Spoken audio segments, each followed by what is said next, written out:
آپ تو اس وقت سوال کیا کرتے ہیں جب کوئی اور نہ ہو، تو موقع پہ کام آنے والی چیز ہیں. آج پہلی دفعہ ہی آپ اٹھ کھڑے ہوئے ہیں، تو پھر کسی اور کو نہیں موقع ملے گا. بس ایک ہی سوال کر رہے ہیں. اچھا بس ٹھیک ہے، جزاک اللہ.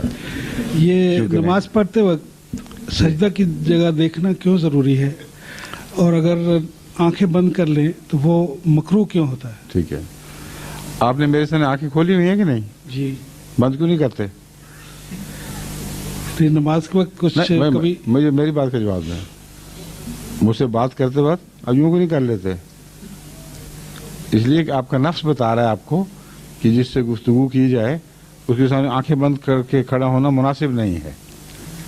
اور رسول اللہ صلی اللہ علیہ وسلم نے فرمایا ہے کہ نماز میں احسان کرنا چاہیے. احسان کی تعریف یہ ہے کہ یوں محسوس کرو کہ تم خدا کے سامنے کھڑے ہو اور خدا کو دیکھ رہے ہو، اور اگر یہ نہیں تو کم سے کم یہ تو دیکھو کہ خدا تمہیں دیکھ رہا ہے. اس لیے یہ شرط ہے کہ آنکھیں کھلی رکھی جائیں اور بند آنکھوں کے ساتھ بات نہ کی جائے. دوسرے بند آنکھوں سے غفلت بھی پیدا ہوتی ہے، اور ایک قسم کی غنودگی یا غفلت کی کیفیت طاری ہو جاتی ہے. کھلی آنکھوں کے ساتھ انسان ہوش سے بات کرتا ہے. ایک منٹ ٹھہر جائیں، ابھی آپ کا سوال باقی ہے. دوسری بات یہ ہے کہ سجدے کی طرف نظر اس لیے کہ ادب کا تقاضا جہاں یہ بھی ہے کہ آنکھیں بند نہ کی جائیں، وہاں یہ بھی ہے کہ نظریں اٹھا کر آنکھ سے آنکھ ملا کے بات نہ کی جائے. اور طبعاً فطرتاً ہر جگہ جب ادب غالب ہو تو انسان کی نظریں جھک جاتی ہیں. اس لیے حضرت صلی اللہ علیہ وسلم نے فرمایا کہ سجدہ گاہ پہ نظر رکھو. دوسرے یہ کہ اگر نگاہ اٹھی رہے تو ایک اور پہلو اس میں حکمت کا یہ ہے کہ دور تک نظر کے سامنے آنے جانے والے آپ کی توجہ کو کھینچتے رہیں گے. دائیں بائیں سے آگے سے گزرنے والے جو سجدہ چھوڑ کر گزرتے ہیں وہ آپ کی توجہ کو منعطف کرتے رہیں گے دوسری طرف. لیکن سجدے پر نظر ہو تو کچھ ہٹ کر کوئی گزرے بھی تو آپ کی توجہ اس طرف نہیں جائے گی، منعکس رہے گی سجدے ہی کی طرف، اور آپ کی نماز اس طرح ڈسٹرب نہیں ہوگی. یہ امکانات ہیں جو میرے ذہن میں ابھرے ہیں کہ ان حکمتوں کے پیش نظر رسول اللہ صلی اللہ علیہ وسلم نے یہ فرمایا ہوگا. ٹھیک ہے،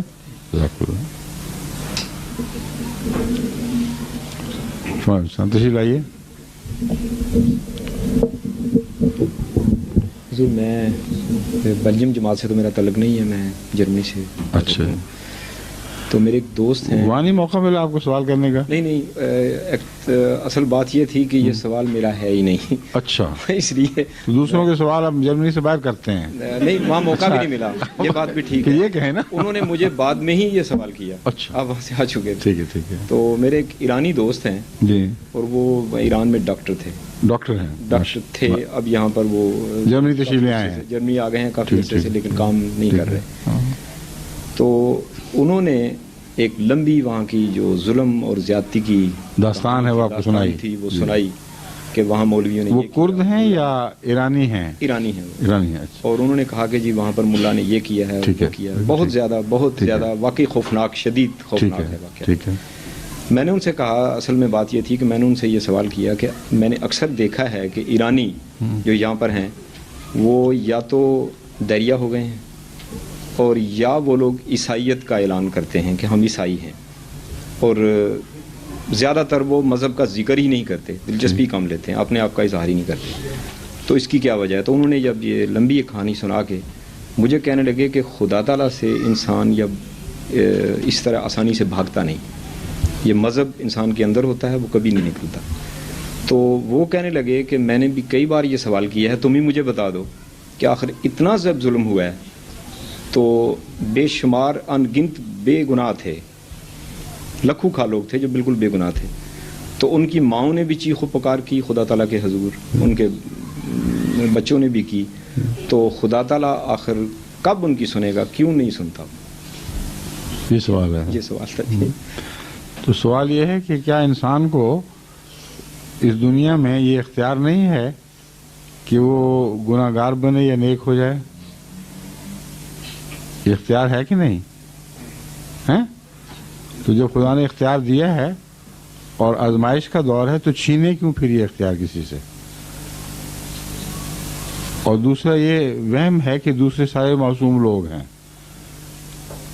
اکثر دنیا جب ساری کی ساری دونوں طرف کی بد ہو جایا کرتی ہے، پھر ایک بد دوسرے پر ظلم کیا کرتا ہے اور عملی حالت سب کی گندی ہوتی ہے. یہ فرضی بات ہے کہ بڑے بزرگ اور نیک لوگوں پر ظلم ہوئے ہیں. دوسرے اگر وہ حقیقت میں نیک اور بزرگ ہوتے تو اللہ کی آواز پر لبیک کہنے کی ضرورت کیوں نہ کرتے؟ وہاں جماعت کا پیغام بھیجا گیا، وہاں ہمارے جو مبلغ تھے بڑی تکلیفیں اٹھا کر پھر وہاں سے رخصت بھی ہو گئے. بڑی ابتدا کی بات ہے، قوم نے توجہ نہیں کی. یہ ایرانی جو دنیا میں باہر ملتے رہے ہیں، یہ کٹر شیعہ رہے یا کچھ اور تھے، مگر جماعت کی طرف توجہ نہیں دی انہوں نے. تو جنہوں نے خدا کی آواز پہ لبیک نہیں کہا، خدا ان کا نوکر تو نہیں کہ ان کی آواز پہ لبیک کہے. قرآن کریم نے دعا کا فلسفہ یہ بیان کیا ہے کہ تم میری بات سنو گے تو میں تمہاری بات، تم دعا کرتے ہو فاستجیبوا لی، میں تمہاری دعا کو سنتا ہوں، لیکن تم پر یہ لازم ہے فاستجیبوا لی کہ تم بھی میری بات کا مثبت جواب دیا کرو. یک طرفہ فیصلے نہیں ہوا کرتے. تعلقات اگر ہیں تو دو طرفہ ہوں گے، خصوصاً مالک سے تعلق یک طرفہ ناممکن ہے.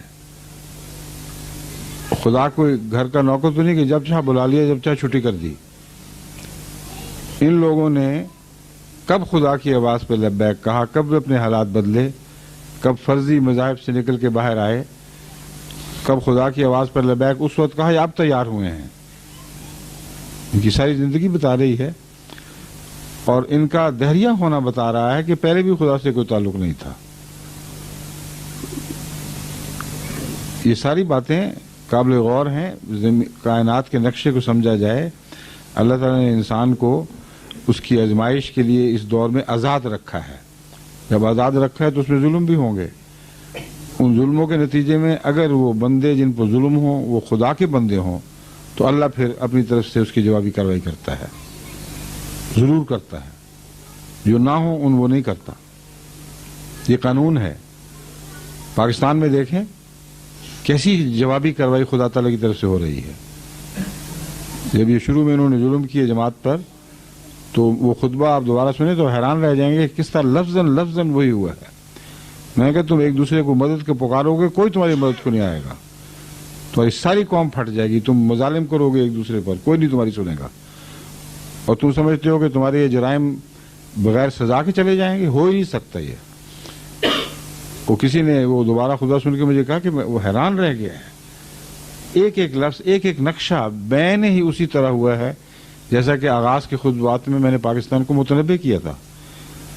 تو ہم خوش تو نہیں ہیں کہ ان کو تکلیف پہنچتی ہے، مگر اس بات کا اور بھی دکھ ہے کہ ہماری قوم ہے جو اس قدر مصیبت اٹھا رہی ہے لیکن توجہ نہیں کر رہی.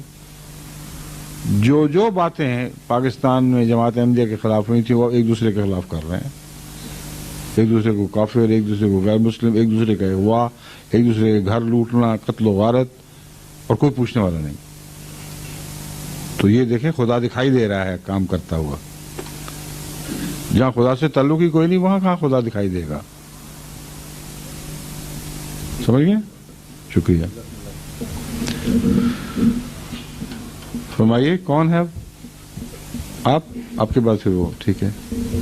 السلام علیکم. وعلیکم السلام ورحمۃ اللہ. میں کراچی سے تعلق ہے. جی میرا سوال ہے فرض کے بعد جو تسبیح کی جاتی ہے تو اگر فرض کے بعد کی جائے زیادہ ثواب ہے یا اس کے پوری نماز کے بعد تسبیح کی جائے ثواب زیادہ ہے؟ ہر نماز کے حصے کے بعد لمبی تسبیح کرنا دستور نہیں ہے. فرض کے بعد حضرت صلی اللہ علیہ وسلم تھوڑی دیر بیٹھا کرتے تھے جس میں یہ دعا کی رب وہ ہے علم انت السلام منک السلام تبارک یا ذا الجلال والاکرام. دوسری وہ دعا ہے جو آئینی علی ذکر کا و شکر کا و حسن عبادت. یہ دو دعائیں حضرت عائشہ رضی اللہ تعالیٰ عنہ سے مروی ہیں کہ اتنی دیر وہاں قیام فرماتے تھے جتنی دیر میں یہ 2 دعائیں کرتے تھے، پھر اٹھ کر گھر آ جاتے تھے، وہاں پہنچ کر پھر سنتیں نوافل وغیرہ پڑھتے تھے. تو تھوڑا ذکر مان بعد یہ تو ثابت ہے رسول اللہ صلی اللہ علیہ وسلم سے، مگر یہ کہ صحابہ بیٹھ جائیں لمبے عرصہ ذکر میں، پھر اٹھ کے دعا سنتے شروع کر دیں، پھر بیٹھ جائیں، پھر نوافل شروع کر دیں، یہ دستور نہیں ہے. سمجھ گئے؟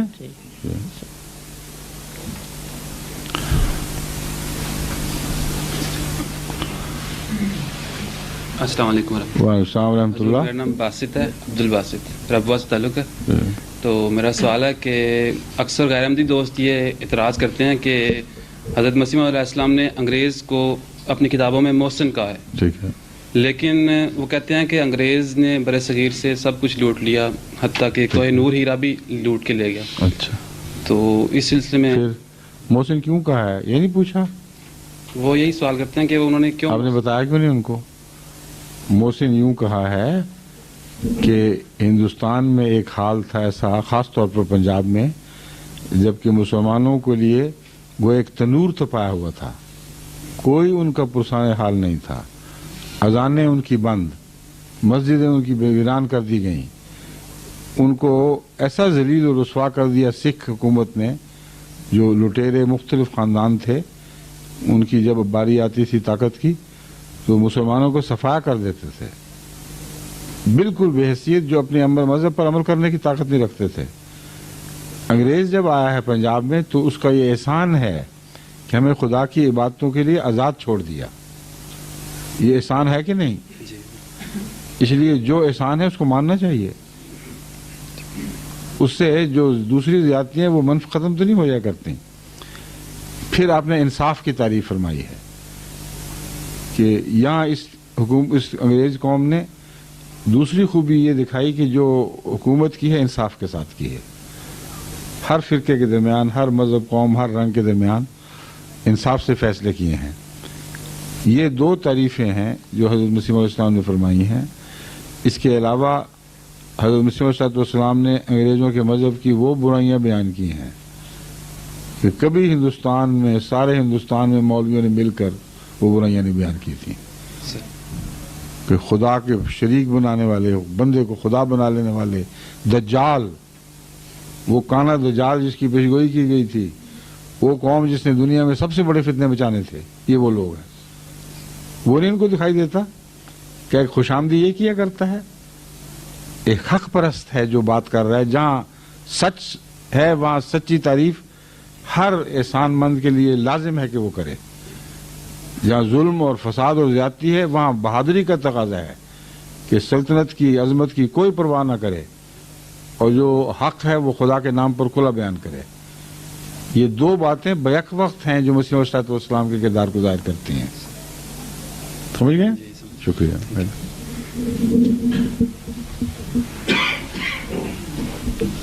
السلام علیکم. وعلیکم السلام ورحمۃ اللہ. میرا تعلق گوجرا سے ہے اور اس کے نزدیک چک ہے 400 سے دین دھیر ہو گئی.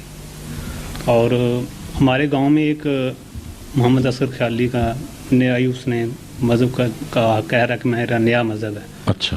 اور وہ ہمیں سوال کرتا ہے کہ قرآن کریم میں لکھا ہے کہ شاید میں اس طرح نام پیش کروں جس طرح وہ سوال کرتا ہے. تو قرآن کریم میں لکھا ہے کہ مسلمانوں کا نام حضرت صلی اللہ علیہ وسلم نے مذہب کا نام مسلمان رکھا ہے. جب مسلمان رکھا تو آپ نے اب ایک نیا نام رکھ لیا ہے اپنے جماعت کا، احمدی. اس نے کیا رکھا ہے اپنے مذہب کا نام؟ وہ تو کہہ رہا ہے کہ میں کوئی اور کان انا پکا ہے ساتھ میں کہتا وہاں میرا پیر رہتا ہے، اسی کا میرا مذہب ہے. آپ یہ بتائیں آپ کا کیا نام ہے؟ نہیں میں آپ مسلمان نہیں ہیں؟ مسلمان ہے. تو مسلمان کیوں نہیں کہا آپ نے اپنے آپ کو؟ ہم نے تو اس کو کہا کہ ہم نے نہیں میں آپ سے پوچھ رہا ہوں، اللہ نے نام مسلمان رکھا آپ کا؟ ہاں جی. ہاں ابھی آپ نے بتایا ہے. تو میں نے آپ کا نام پوچھا، آپ نے کہا نہیں محمد. اس سے آپ اس کا نام پوچھ لیں صرف، بس. ہم نے تو میری بات تو سن لو. اب کبھی ملاقات ہو یا پیغام بھیج کے اس سے کہنا جناب آپ کا نام کیا ہے، تو بتانا کیا بتاتا ہے.